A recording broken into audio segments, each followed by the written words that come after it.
So it was the most amazing sort of, you know, payback in a way that, yeah, so they said, well, we want the story, we're doing a Paris section story in 2 weeks, so we're so far not ready, but it's 2 weeks, no problem, you know?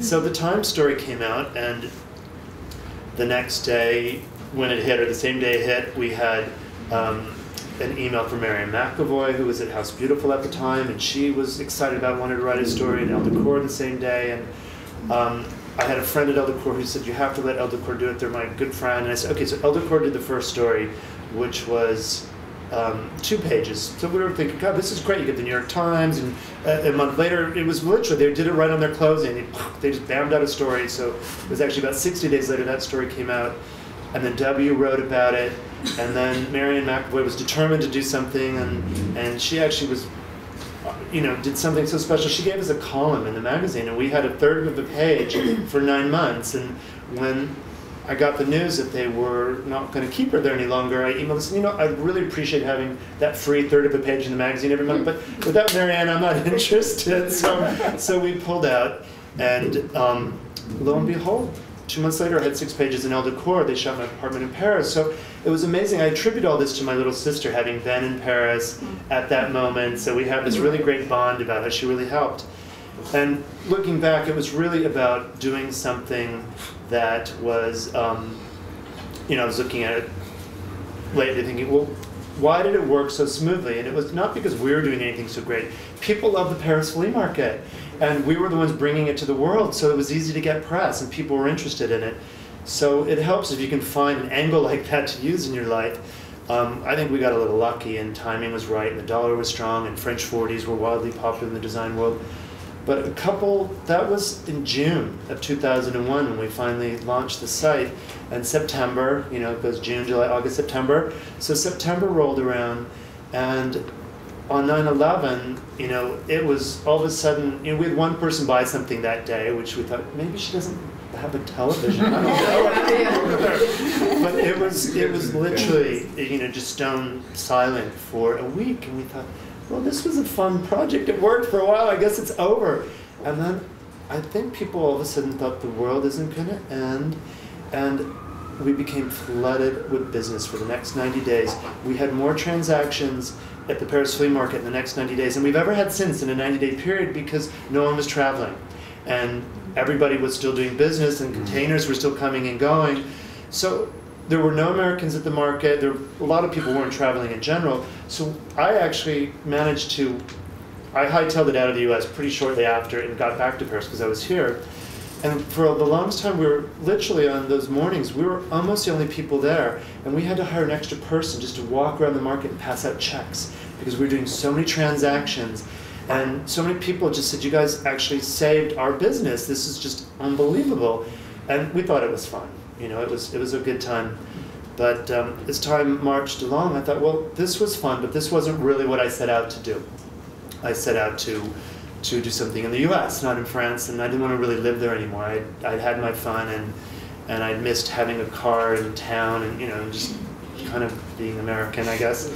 So I came back, and I brought a couple people on my staff, and we set up in the Hamptons, because I had a house there. I thought, well, there's dealers there, and we want to launch, you know, I said, let's just do it there. It'll be easy. I always go for the easy path, by the way. So I brought a photographer and my programmer, and we came and we reorganized the systems pretty much like it is today to make it possible for dealers to deal directly with the customers. In France, everything we have in France, you have to buy it online through us and pay a commission, because we didn't want to have you dealing with shipping and language, and, you know, so but in the US, we knew that wasn't what we wanted. We wanted to be more transparent.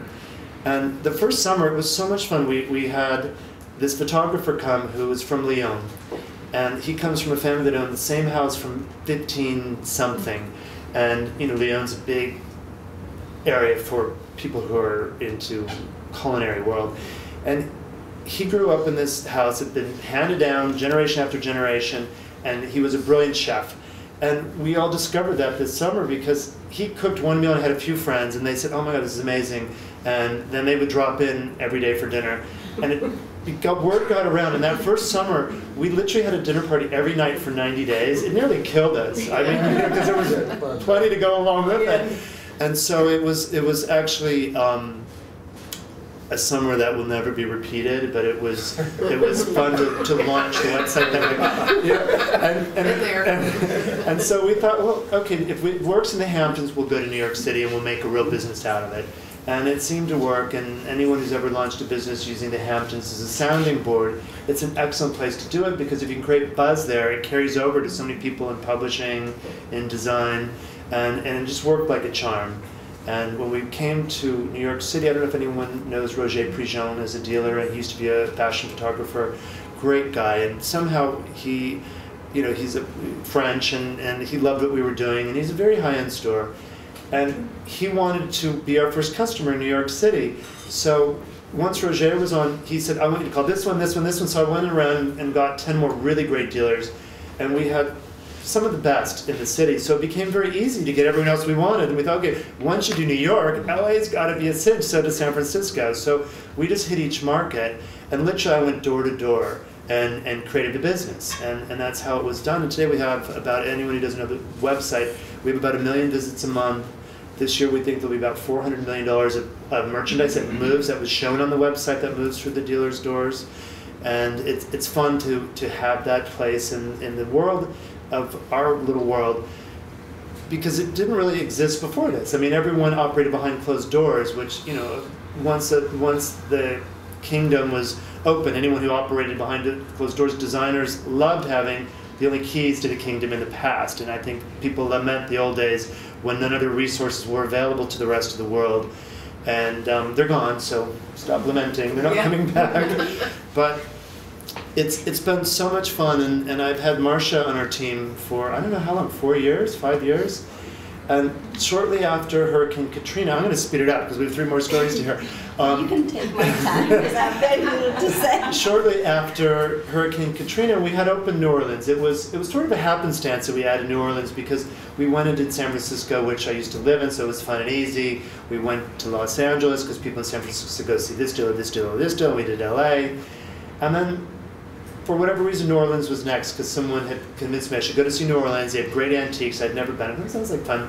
And I showed it with my little sister, and she brought her camera, because I turned her into a photographer. Like, oh, come here, you're a photographer now. You shoot furniture. And so we went to New Orleans, and someone was going to introduce me to the stores there, a designer. And I said, this is my sister. She has her camera. We're here for 5 days, and we're gonna sign up 10 stores, and we're gonna shoot them, and then we're out of here. We'll hire a photographer, we'll leave them behind, and that's it. We'll on to the next city. And she said, this is the South. It doesn't work that way.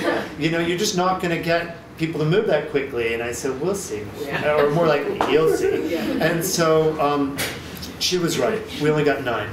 But we were pleased with that. If I'd stayed another day, I could have had 12, but I'm out of here. They're long enough.